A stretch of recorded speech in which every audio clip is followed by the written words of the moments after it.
everyone, welcome to my YouTube channel Love for Intuitive Astrology.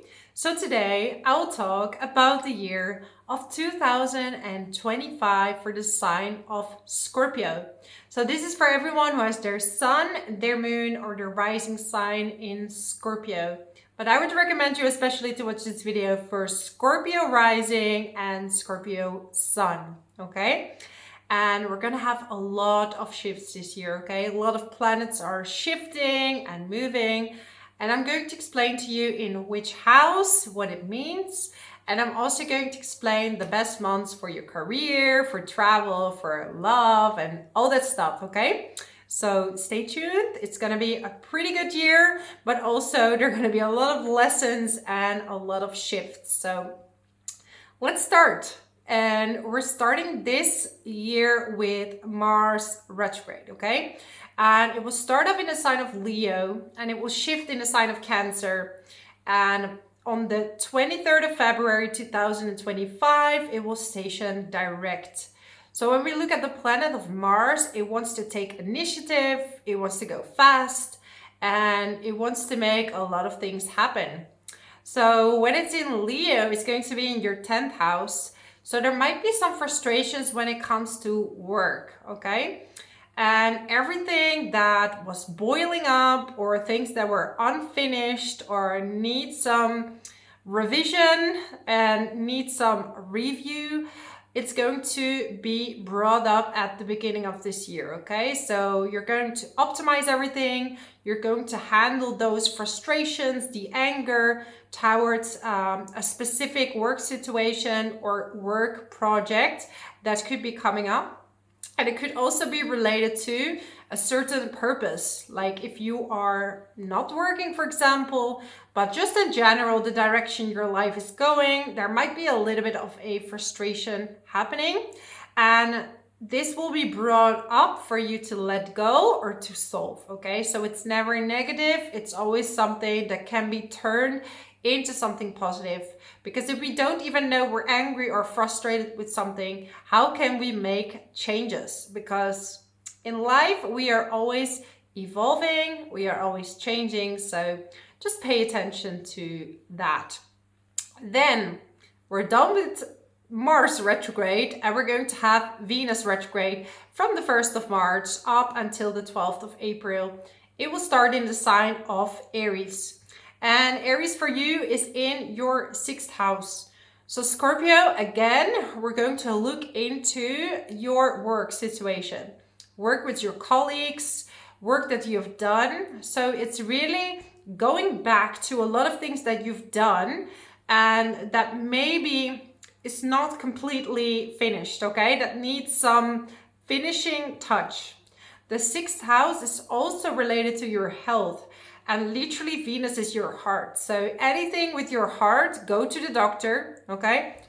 Please go to the doctor, do a checkup, work on your spiritual side of things holistically. And, you know, the scientific side and the holistic side together is going to help you heal. But, you know, if something comes up, just look at your health. So this could be happening as well during Venus retrograde. It's also a good time to look at your diet. So do I need to change something with my diet? Is the diet that I am taking, is that beneficial for me, right? Because you see a lot of people selling a lot of things. This is healthy. No, this is healthy. No, that diet is healthy. But ultimately, everybody is different. Everybody needs something else. So you need to decide what is good for you and what works for you, okay? There's a huge fly going through the video. I'm sorry for that. I'm in the countryside, so there's a lot of animals all around. So if you hear it, my apologies. So anyways, after that, we're gonna have, I'm gonna talk something positive before we go to Saturn. Let's do something positive. Something I really like. So up until the 9th of June, they're going to be Jupiter in the 8th house. This is really good for finances, okay? There could be support from third parties. You could be getting an inheritance or like there is an investor that wants to invest in your project that really likes what you're doing. You could be getting some luck when it comes to an investment that you've done that is coming back to you. You could be getting money from taxes or from an insurance, like something related to governmental institutions and stuff like that could be giving money to you. Or some of you are marrying someone that has a lot of money, and when you put the money together in a joint bank account, it just gotta be more, okay? Then after the 9th of June, Jupiter will go exalted in Cancer. And Jupiter is also in its own house in the 9th house. So this is major, okay? This is major. And because you're a water sign, it will also trine your sun, moon, or rising at some point. So this is going to be beautiful for spiritual development. If you're into spirituality, you can really grow tremendously. You can open up your intuition and also your understanding of the world, because it gives you a more clear view of the world and of certain situations. So it's good to become a teacher. It's good to study something and traveling. It's really about you figuring out what makes you feel free. And some of you are going to locate in a different country. You're going to live in a different country because Cancer, especially if it's on your 9th house cusp, with Jupiter there, maybe you want to experience living in a different country and want to experience how that feels and learn a new language and learn a different culture. So this is really, really positive. And yeah, it's gonna really, you're gonna broaden your mind when it comes to your worldview. And yeah, a higher perspective of life. Then we have Saturn also in a water sign, right? And it will be in Pisces up until the 25th of May. And it goes from the 5th house, which is all about your kids and children. How to say that at the same time? Your children, your creativity. So this is about your creativity, your children, your romance, and Saturn is making things a bit more difficult. So there could be some creative blocks. There could have been some insecurities, like, you know, I want to do all these creative things, but I'm lacking ideas at this point. And same with children, right? But it's confusing because the North Node is going to be in Pisces as well from the 29th of January. And there are going to be a lot of planets in the 5th house. So if you don't want any pregnancy, be careful, okay? Both sides, just be careful. If you do want children, there is a chance, but you're going to have to work hard for it. It's going to be a bit more complicated. This will be lifted between the 25th of May and the 1st of September.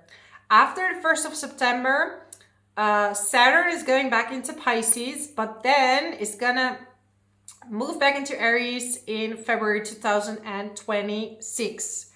And Saturn is kind of, they say, at its fall in Aries, which means it's not very strong there. But I believe, in my opinion, that difficulty brings character and builds strength. And when I look at people with difficult planets in their chart or difficult charts, they are the strongest personalities and they can become very successful. So when Saturn is going in Aries in the 6th house, you are really going to revise again your diet, your routines, and also, is the person I'm representing in the job related to who I am? Because for you, it's very important that you feel that you can be yourself at work, that you can be yourself when you are going to the gym or when you're going to your sports. You don't want to come across as someone else. You just want to be you, okay? You're going to explore your leadership and how you want to lead if you are a leader in your work, and how you want to lead people and how you want to lead yourself, right?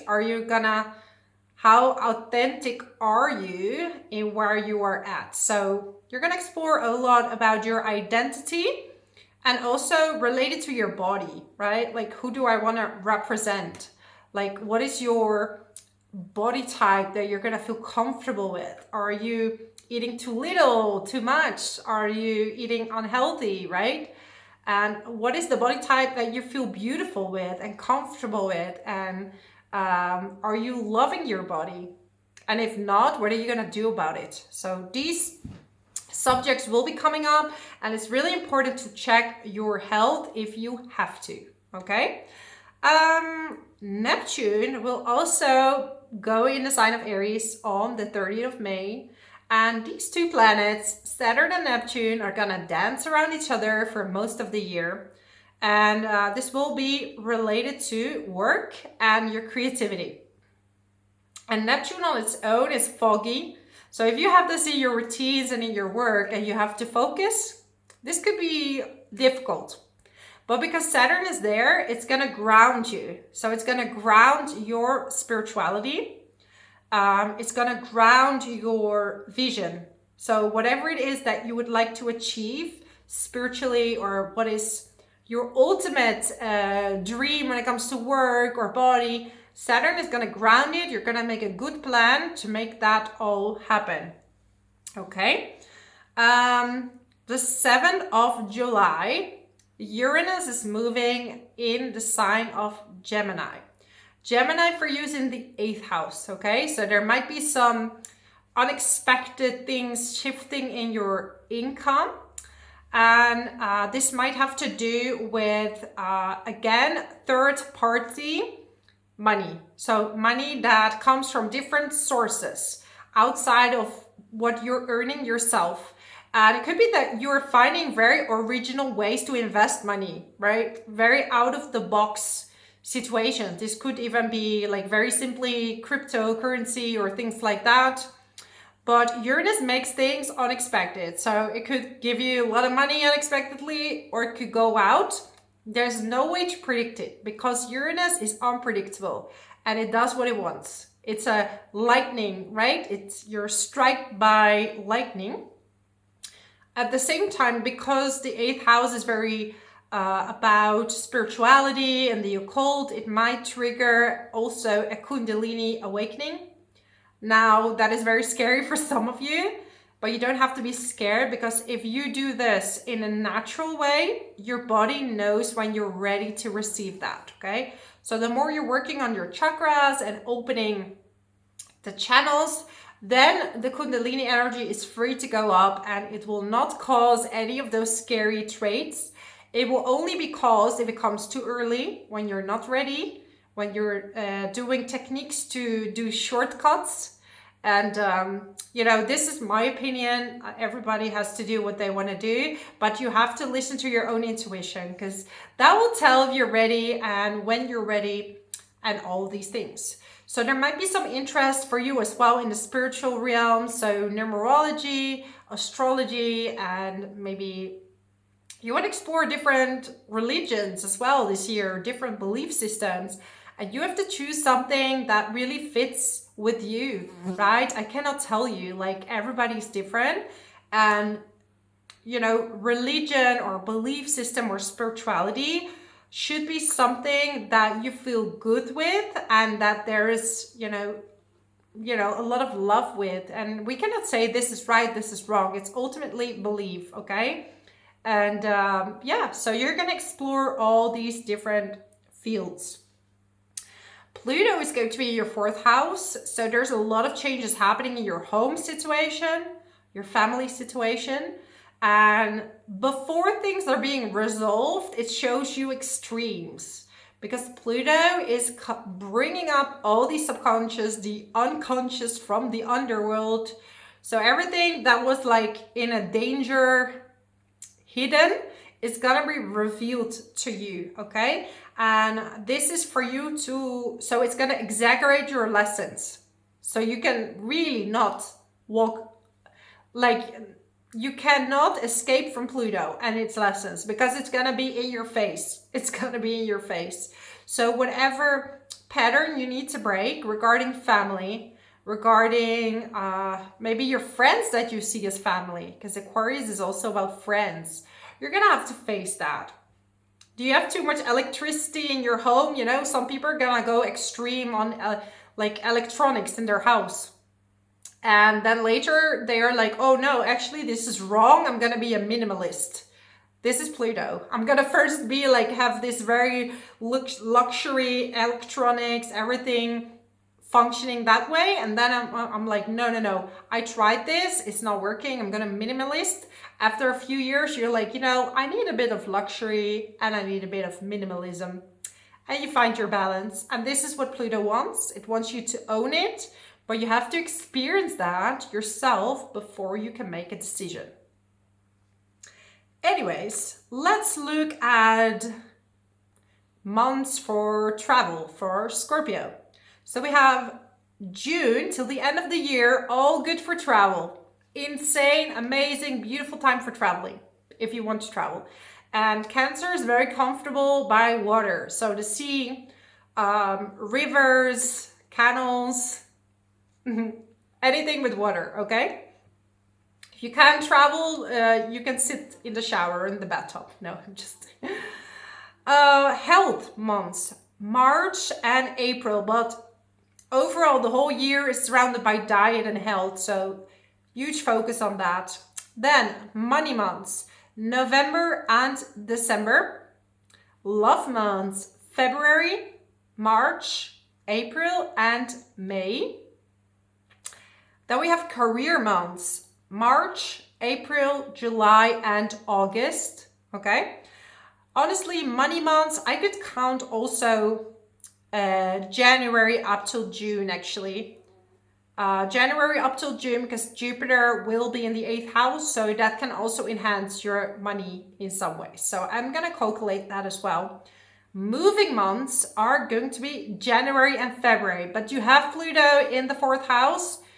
So check in your chart, in your Placidus chart, if Pluto is already in the 4th house, and really make sure that you have all the information and that there is no scam or hidden secrets when it comes to moving. Okay, this is really important for you. Anyways, that's my message for you for 2025, my overview. Let me know in the comments, what are your plans, Scorpio, for 2025? What are you up to? What are you gonna do? And before I close this reading, I want to let you know that we do astrology retreats, so intuitive astrology retreats, which means meditation and astrology. It's a 7-day retreat, fully focusing on transforming, with workshops, and it's going to be in Spain, in the middle of nature. It's a bit of a hassle maybe to come here, but it's so worth it because it's so beautiful. And you can, you know, we're gonna really dive into your psyche, because I wanna help you to really become the best version of yourself. So anyways, have a look in the description box below if you're interested. And I'm wishing you a happy new year. So many blessings to you, Scorpio. All the best.